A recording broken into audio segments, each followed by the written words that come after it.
할렐루야. 권석철 장로입니다. 저는 여의도 수봉교회에 출석을 하고 있고, 그 다음에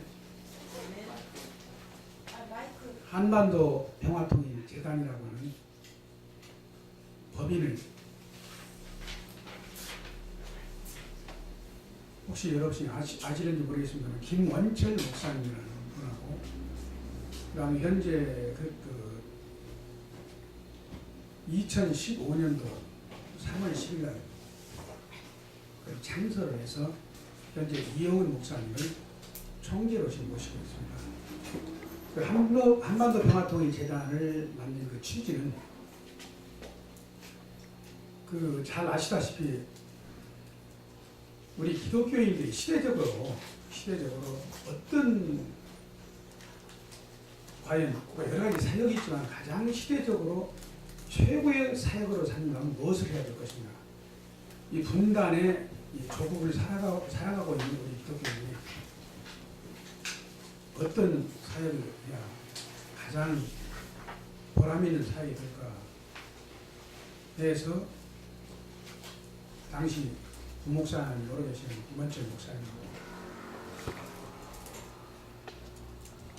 깊은 기도와 고민을 해가면서 서로 의기투합이 돼서 한반도 평화통일을 만들고, 바로 이영훈 목사님한테 말씀을 드렸더니 회의 승낙을 하셔서 지금 총재로 이영훈 목사님 모시고 계십니다.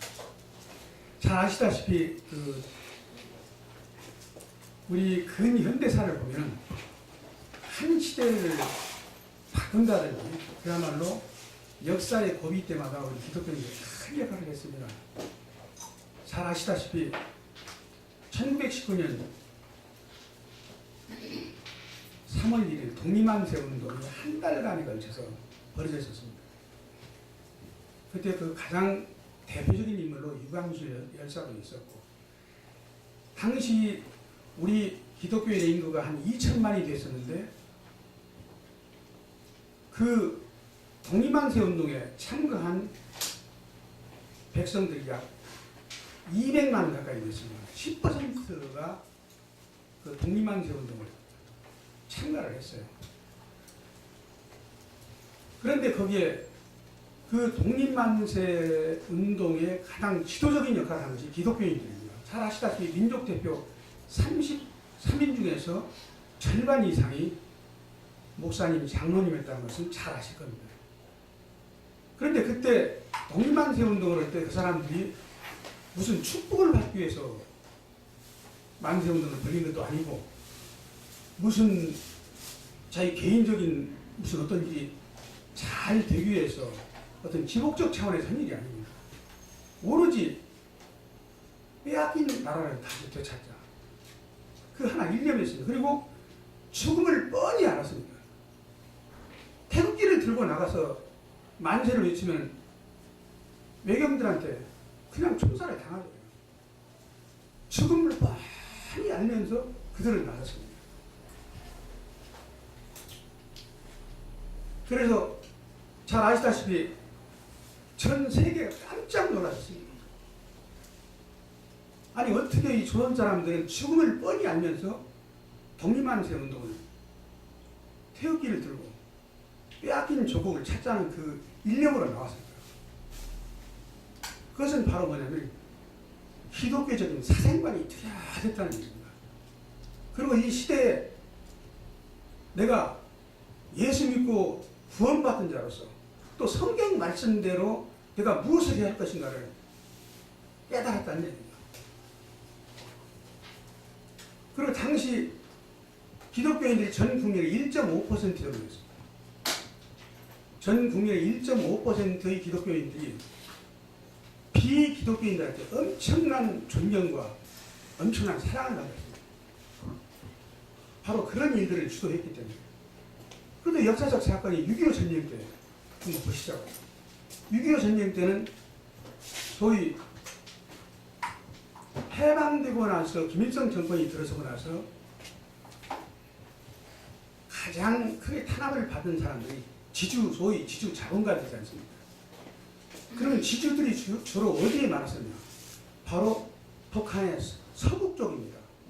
그 황해도 일대 그 평양 거기에서 사는 사람이 왜 땅을 많이 농사를 짓고 살았습니까? 또 기독교인들이죠. 그러니까 기독교인들하고 소위 땅을 많이 가지고 있던 사람이 다 김일성 정권한테 땅을 뺏기고 탄압을 받으니까 월남을 많이 했습니다. 대거 월남을 했죠. 월남을 해서 잘 아시겠지만 그들이 세운 교회가 바로 영락교회지 않습니까? 그래서 당시에 소위 서북 청년단이 결성이 돼가지고 한국의 공산화를 막는데 큰 역할을 했습니다. 그리고 6.25 전쟁 때 그야말로 한국 전쟁에서 큰 역할을 했던 것이 바로 서북 청년단 출신들입니다. 또 북에서 월남했던 기독교인들. 잘 아시다시피 6.25 전쟁 때 그야말로 한국 전쟁의 전세를 바꾼 바로 백선엽 장군 같은 사람도 바로 북에서 기독교인이었습니다. 그리고 시대적으로 역사 때마다 큰 역할, 그리고 또 한국의 민주화를 위해서도 기독교인들이 많은 역할을 했습니다. 그래서 우리가 해야 할 사역들이 엄청 여러 가지 많이 사역이 있지만 가장 우리가 아까 말씀드렸듯이 역사 때마다 시대에서 그 시대적인 자각을 했을 때 그 시대를 한번 깊이 고민하고 성찰해 봤을 때 우리가 해야 할 가장 최우선의 사역이 뭐입니까? 바로 분단된 이 조국을 복음으로 하나 되게 하는, 특히 일제강점기 외정 때 북녘 땅에 남한에는 불과 150여 개의 교회가 있었는데 북한에는 3,200개의 교회가 있었습니다. 그 3,200개의 교회가 세워지는 개정적 사건이 잘 아시다시피 북한의 장대현 교회에 1907년도 2월에 벌어진 회개운동입니다. 그 회개운동으로 인해서 북한에 3,200개의 교회가 세워지는 놀라운 일이 벌어졌고, 그래서 동방의 예루살렘이라는 얘기를 우리가 스스로 지은 게 아니고 외국인 선교사들이 세상에 북한 땅이 특히 평양을 일대로서 이렇게 정말 복음화가 요원의 불빛처럼 뜨겁게 번져나갔어. 이건 놀라운 일이다라고 해서 외국인 선교사들이 바로 붙여준 이름이 그 영광스러운 동방의 예루살렘입니다. 그래서 우리의 목표와 슬로건이 뭐냐면은 우리 한반도 평화통일전의 최고의 슬로건이 동방의 예루살렘을 회복하자. 그래서 뭐냐, 복음으로 회복. 그 다음에 분단의 이 현실을 놓고 봤을 때 정치적으로는 답이 안 나오는 겁니다. 지금 매일처럼 북한에 대한 솔직히 뉴스가 쏟아지고 나오고 있습니다. 거기에서 한번 보십시오. 거기 남과 북 사이에서 분단된 이것을 극복하고 이것을 해결할 수 있는 방법이 단 한 가지라도 나오는 것이 없잖아요. 그건 불가능한 일입니다. 정치적으로는 아무리 보고 아무리 생각해도 불가능한 일입니다. 북한의 현실을 놓고 봤을 때 거기에서 핵을 포기할 수 있을 것 같습니까? 그렇다고 해서 우리 또 남한이 적당히 북한과 어떤 타협을 해서 우리가 적과 타협에 응할 수 있냐 이거죠. 그러면 남과 북 사이는 현실을 놓고 봤을 때는 답이 없는 일입니다. 하노이 북미 정상회담이 결렬됐다고 하지만 나는 앞으로도 또 북미 정상회담이 열린다고 하더라도 핵 문제에 대한 근본적인 답은 나올 수가 없습니다. 그럼 이 현실을 놓고 봤을 때 정치적으로 인간적으로 생각하면 답이 없는 문제입니다. 그래서 어떤 유명한 사람이 그런 얘기를 했죠. 한반도의 문제는 답이 없는 게 답이다라고 했어요. 그래서 그러면 아무리 생각을 해봐도 방법이라고 하는 것은 결국 하나님이 역사를 하셔서 복음으로 북한에 올 때 어떤 그야말로 사변적 일이 벌어져나요. 복음으로 북녘 땅이 완전히 녹아져서 결국 동방의 예루살렘이 회복이 되어야만이 그게 바로 답이다. 해결할 길이란 유일하게 그것밖에 없다. 그런 결론을 내린 겁니다. 그런데 복음화라는 것이 뭡니까? 복음화는 뭐냐? 복음화를 이루기 위해서, 북녘 땅을 복음화를 이루기 위해서 또 하나의 갈등과 또 하나의 분쟁이 일어나서는 안 된다는 겁니다. 어떠한 목적으로, 선한 목적을 달성을 하기 위해서 폭력을 동원할 수는 없습니다. 우리 기독교 역사상 가장 우리가 생각해볼 문제가 뭐냐면 십자군의 문제입니다. 십자군의 문제. 복음을 받아들이지 않는 것은 그냥 무참한 살육이 따를 수 없겠다. 이것은 평화의 왕으로 오신 예수님이 목적이 아니잖아요.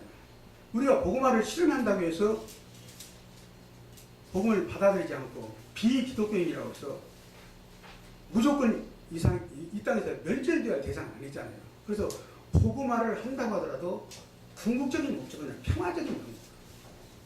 북녘을 복음화시켜서 이 땅에 진정한 평화를 정착시키고 그야말로 항구적인 한반도의 평화를 정착시키는 일은 무엇이냐?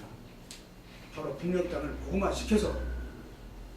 복음화시켜서 하나님의 나라가 북녘 땅에 임하게 할 때 바로 그것이 완전한 하나님의 평화가 이루어지는 세상이 되지 않겠느냐. 그래서 세상이 바라는 평화하고 예수님이 이 땅에 오신, 즉 예수님이 말하는 샬롬하고는 근본적인 차이가 있지 않습니까? 이 세상이 말하는 평화에는 여러 가지 조건들이 따릅니다. 전쟁을 방지하기 위해서는 평화를 지키는 최고의 방법은 군사력을 엄청나게 증강시키는 겁니다. 이 평화를 정착시키기 위해서는 네가 나의 조건을 적당히 받아들여야 되고 나는 네가 요구하는 어떤 조건을 적당히 받아들여 타협이 이루어질 때 그게 평화다. 이게 바로 세상의 평화입니다. 그러나 하나님이 말하는 평화는 완전한 평화지 않습니까? 그래서 우리가 궁극적으로, 물론 이 세상에서 완전한 평화라는 것은 존재할 수는 없겠죠. 그러나 우리가 궁극적으로 추구하는 것은 한반도 평화통일재단에서 추구하는 것은 뭐냐? 하나님이 적어도 우리 한반도에 바라는 평화, 그 평화를 정착시키는 우리가 기틀을 마련을 하자. 그것은 뭐냐? 바로 북녘 복음화의 방법이다. 그래서 북녘 땅의 동방의 예루살렘이 회복이 됐을 때 근본적으로 한반도에는 평화가 온다. 그것을 목표로 지금까지 한반도 평화통일재단에서 매일 월요일마다 소위 한반도 평화를 위한 월요기도일을 이번 주 어저께까지 182차를 했습니다. 매주 월요일마다 182번을 했고 거기서 아주 중요한 일들이 있었었는데, 그럼 이 매주 월요기도일은 무엇을 모델로 시작을 했느냐? 바로 1982년도 동독과 서독이 분단되었을 때 동독에 라이프치히시라는 공업도시가 있습니다.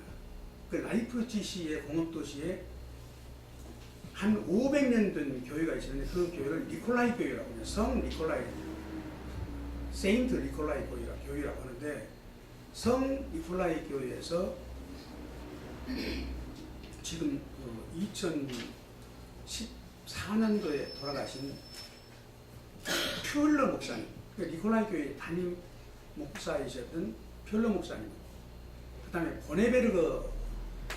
크리스토프 보네베르거 목사님이라는 분이 있습니다. 그 두 분이 성 니콜라이 교회에서 독일의 평화, 통일에 관한 기도회를 월요일날 최초에 시작을 했습니다. 1982년 그게 아마 2월로 지금 기억을 하는데 2월달에 시작을 해가지고 그때 5명이 모였습니다. 그런데 그 기도회가 1987년도까지는 몇 명이 모였습니다. 30만 명이. 전국적인 소위 독일의 평화를 위한 하나의 시민 운동으로 전개가 된 거죠. 그래서 89년도에 베를린 장벽이 무너질 때까지는 그야말로 전 독일이 뒤집어질 정도의 놀라운 그 시민운동이 그냥 요원의 불길처럼 번져갔었는데, 그래서 그것이 도화선이 돼서 결정적으로 베를린 장벽이 무너졌다는 그런 얘기입니다. 그래서 우리가 그것을 모델로 하자라고 시작한 것이 바로 월요 기도회입니다. 그래서 그 월요 기도회 때 그 17차 월요 기도회 때 저희가 그 독일의 버네베르그 목사님을 모셨습니다. 그 버네베르그 목사님은 독일 통일에 엄청난 기여를 했다고 해서 독일 최고의 그 훈장이 독일 대십자 훈장을 받았습니다. 그래서 그분을 모셔서 월요일 때 저희 와서 직접 오셔서 설교를 하셨고, 그 다음에 그 당기일 목사님이라고 하실 겁니다. 당기일 목사님은 바로 아시다시피 북한 그 산정인교회 전도사님을 하셨다고 하는데, 그분이 104살인가 때 돌아가셨어요. 근데 그때 저희 그 월요기도에 오셔가지고 딱 그 마지막 사역이 됐죠. 축도를 하셨어요. 축도를 하시고 그 주 금요일 날 소천을 하셨습니다. 그런 사건들이 있었습니다. 그래서 그 아까 말씀드렸듯이 우리 그 시대적으로 여러 사역이 중에 이 시대적으로 가장 최고의, 우리가 하나님이 지금 이 시대에 우리 기독교인들에게, 특히 이 분단된 조국을 살아가는 우리 기독교인들에게 무엇을 바라고 계시겠는가, 그것을 스스로 한번 성찰을 해보셨을 때 바로 분단된 조국을 하나되게 하는, 또 평화적으로, 그것도 북녘 북마를 통해서 한반도의 완전한 평화가 정착되고 궁극적으로 거의 통일로 이어지는 그 사역이 이 시대에 가장 해야 할 사역이 아니겠는가. 그래서 오늘 제가 이 말씀을 여러분들한테 드리게 됐습니다. 감사합니다.